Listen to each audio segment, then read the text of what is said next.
It's Ed Hicks with Fly Magazine, and we're here with Anne Hughes. Anne has been leading the project to restore the prototype Beagle Pup 100, Golf Alpha Victor Delta Foxtrot. Anne, great to see the aeroplane here. Tell us a little bit about how you got it to this point. Well, it's absolutely amazing to be here with the aeroplane, and it's like a dream come true because it's been a 6-year project to restore her to flight. Yeah. The whole thing started in 1967 when she first flew. She was a test aircraft only. She was never a production aircraft. The very first test aircraft of the Beagle series, and she was taken out of the air after she was used for trials as a bulldog, right, having taken everything off the front in 1969. So she never flew from 1969 until we had her flying last year. Oh, wow. And in between times she was shunted, left at the back of hangars in bits and pieces. Everything, as I say, forward and firewall had gone. Eventually the wings came off and were sawn off, so the spars were sawn. And she was in a sorry state. But David Collins bought her from Brooklands in 1993 with the aim of restoring her to flight. His project stalled, it never happened. And I met David in 2014 when I was writing an article for Beagle News.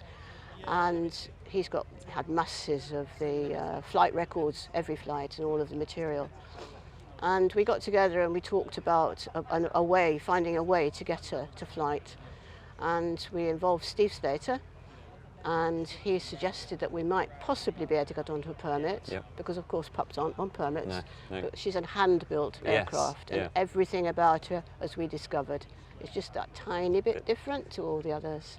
Yeah. So we took her to Western, and we started the project, and we came across significant problems. Yeah. We bought a donor aircraft so that we could perhaps use the spars from the donor aircraft. And then we discovered, because she's unique, that the little holes didn't quite line up. Yep. So we had to use optical scanning to do reverse engineering. Wow. And it took 18 months to actually get the spars made and approved. And so then, at that point, we thought the project might stall. Because obviously, if we couldn't do that, that was the end of it. Yeah. So after that, we were able to gather speed again. Yep. But we came up, again, a lot of problems like that, because as I say, the strakes, for instance, were sawn off. Yeah. We had to use 1 or 2 pieces from the other pup, but we had to rebuild everything at the front as well. Yep. And we had no plans, ever. Wow. So very challenging indeed, but great fun, and a fantastic team of people that worked with us to Western. Alan Turney was the inspector for the LAA there, and he worked very much with us on the project, as did several people in the hangar there. And without them, and without Francis Donaldson, who did some of the test flying for us, yep, you know, I don't know where we would be. So we got stuck in the middle of COVID. So we were just about to get the first flight organised, and then we were all locked up. Yep. So we managed to get the first flight then in May last year, and of course we hadn't got her in the original paint scheme at that stage, so we had to wait, and eventually we took her up to Sturgate under test conditions. Yep. And we got her painted there, and then we finally got the permit in December. Fantastic. And we got locked up again. Oh no. So David himself couldn't fly her until yep, March. So since then we've been at Old Warden flying with the Sopwith pup. And that's where she made her kind of debut, wasn't it? In Shoreham in 1967, they invited Sir Tom Sopwith up with his Lady Sopwith to Shoreham, and they had a christening day for her there. Yeah. And they had to ask Tom's permission to use the name Pup. Yeah. And he readily gave that permission.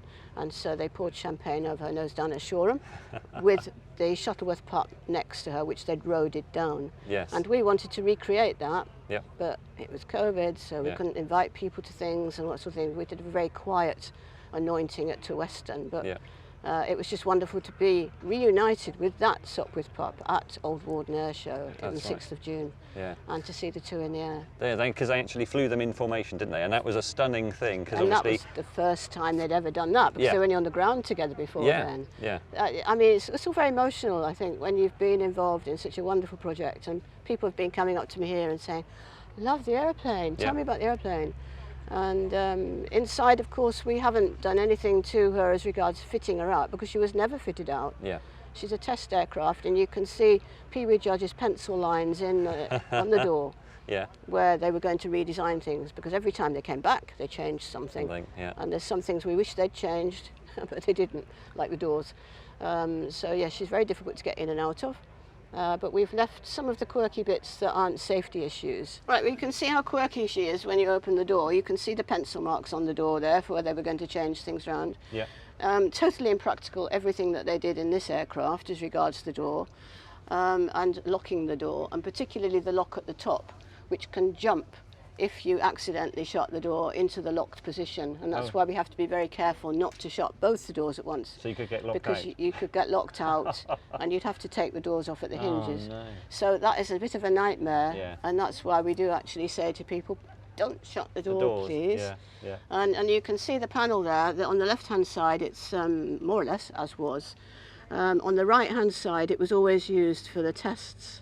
And so obviously they removed all the test equipment from that right-hand side, and we've just used that at present for the radio we've just had installed in there, so we felt it was a good requirement. We were very hesitant when we got her off the ground. How much fuel do we put in? Will there be two of us? And we played that game very carefully. Yeah.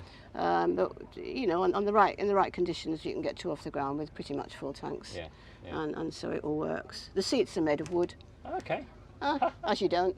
And they're covered in vinyl, which unfortunately is tearing a little bit now, but they're the original seats. They are, it's all original. Pee-wee sat on that seat, which is Wow. a joy to us.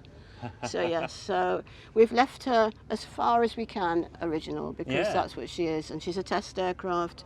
So as I say, she's got all sorts of things that aren't quite right, which they corrected when they did the production pups. Plans for the future for her?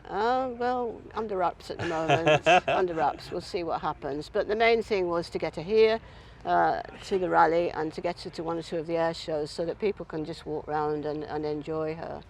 And in the meantime, she's at Western, so people can actually ask to come and see her there. It's usually, if they arrange it, we can get her pulled out of the hangar. Yeah. And we do plan one or two other things, but we'll see what happens in the future. Fantastic. So, well, it's an amazing achievement. So congratulations to you and the team, and obviously the owner. But Anne, thanks for talking to us. Well, it's been a pleasure. Thank you very much. Always glad to share the story. Thank you. Thanks for watching. If you enjoyed that, please give us a like, leave a comment and subscribe.